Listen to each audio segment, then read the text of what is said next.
Welcome to Stories by King Chico. Are you ready for another story? Today we bring you a terrifying tale of survival, betrayal, and supernatural forces. This is The Forgotten Island, the story of 6 friends who stumbled upon a mysterious, uncharted island and paid the price for their curiosity. Stay tuned, because this story will chill you to the bone.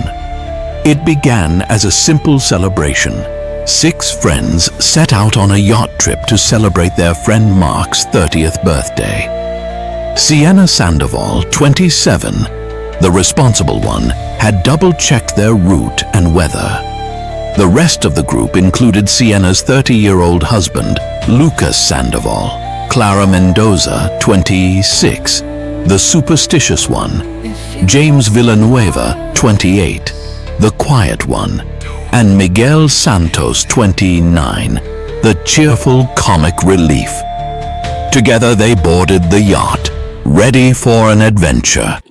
But the sea, as they would soon discover, had plans of its own. As they sailed, the sky darkened unnaturally fast. Thick clouds gathered overhead, and the once calm ocean grew violent. The compass spun wildly as if confused, and their GPS blinked out. "Just keep heading west," shouted Mark Ramos, brushing off Sienna's concerns. But no one was prepared for what happened next. A monstrous wave struck their yacht, sending it spinning. Sienna held on tightly as thunder roared above them. Then, just as quickly as it had begun, the storm vanished, leaving the sea eerily calm.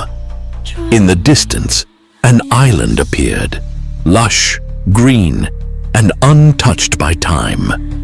Relieved to find land, the group steered toward the island. The beach was quiet, almost too perfect, with smooth white sand and palm trees swaying gently. The jungle beyond the beach was filled with vibrant fruit trees, mangoes, bananas, and duhat, creating a scene so picturesque it felt unreal.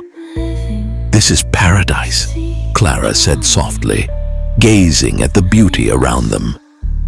Miguel laughed as he reached for his GoPro to capture the moment, while Lucas stayed quiet, scanning the area cautiously. But Sienna couldn't shake a strange feeling. The air felt heavy, and the jungle was eerily silent. No birds, no insects, just an unsettling stillness. As they ventured further, they saw an old woman who warned them. "Do not touch anything. Leave before it's too late. Don't let the night catch you here." Without waiting for their response, she turned and walked into the jungle. Curiosity got the better of them, and they followed her trail, finding a cluster of old moss-covered huts. Among the ruins, they saw a large stone head with hollow eyes. Sienna felt an unsettling sensation. "I think we should leave," she said, but Mark waved her off. "Relax, it's just an island. Don't worry about that old lady. She might be crazy or something," he said, laughing, picking a fruit from a duhat tree nearby. He laughed as he bit into it, the dark juice staining his lips. That night, the group set up camp on the beach, building a fire to keep warm. They laughed and joked, trying to shake off the strange vibes of the island. But as the night deepened, the laughter died down. It started with whispers. At first, Sienna thought it was the wind, but the sound grew louder. Soft, unintelligible voices circling the campfire. Then they heard their names being called. "Did you hear that?" Sienna asked. The others froze. Suddenly, distant footsteps echoed from the jungle, growing closer and closer. Mark grabbed a flashlight and shone it toward the trees. But nothing was there. Then came the scream. It was James, the quiet one of the group. His chair was empty, and all that remained was a trail of footprints leading into the jungle. Panic set in. "We need to find him!" Sienna shouted. The group grabbed their flashlights and followed the trail, which led them deeper into the jungle. The air grew colder, and the whispers returned, louder this time. "James!" they called, but their voices seemed to vanish into the thick darkness. The deeper they went, the stranger the island became. The trees seemed to move, their branches twisting like arms. Then they started seeing things. Sienna saw her late mother standing in the distance, beckoning her forward. "Mom?" she whispered, stepping toward the figure, but her husband Lucas pulled her back just in time. The figure disappeared into the shadows. Mark, still chewing on the duhat fruit, scoffed. "It's just your imagination," he said, but the group began to suspect otherwise. As they searched for James, they stumbled upon another set of huts, these filled with skeletons. "This feels like a warning," Clara whispered, her voice trembling. Suddenly, they heard laughter, James's laughter, coming from the shadows. "James!" Sienna called out.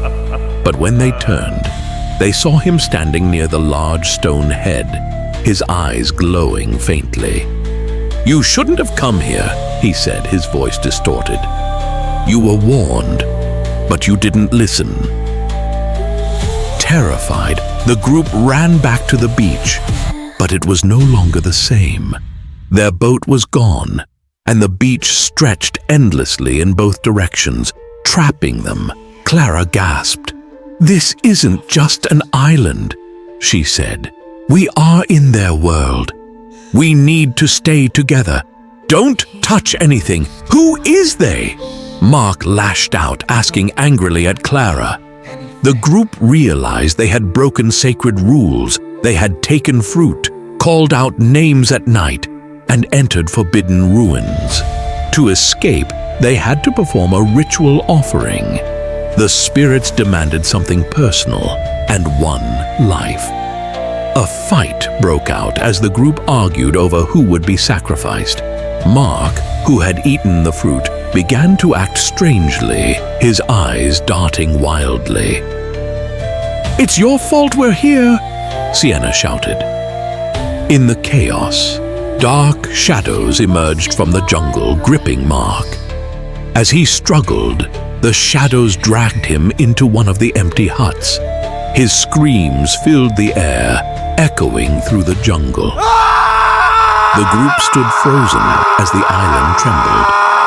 In an instant, the jungle fell silent, and the whispers faded. Mark was gone, and in his place was a faint trail leading back to the beach. The remaining friends followed the trail and found their boat waiting for them, untouched. They didn't question it.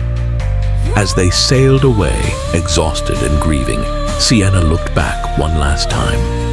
The island was gone, swallowed by the sea, as if it had never been there. The Forgotten Island reminds us to respect the unknown and the sacred. Breaking the rules of nature and the spirit world can lead to devastating consequences. Sometimes curiosity isn't worth the cost. Thank you for joining us on Stories by King Chico. If you enjoyed this story, don't forget to like, comment, and subscribe for more thrilling tales. Share this video with your friends and let us know in the comments, what would you do if you found yourself on the Forgotten Island? Until next time, stay curious and stay brave.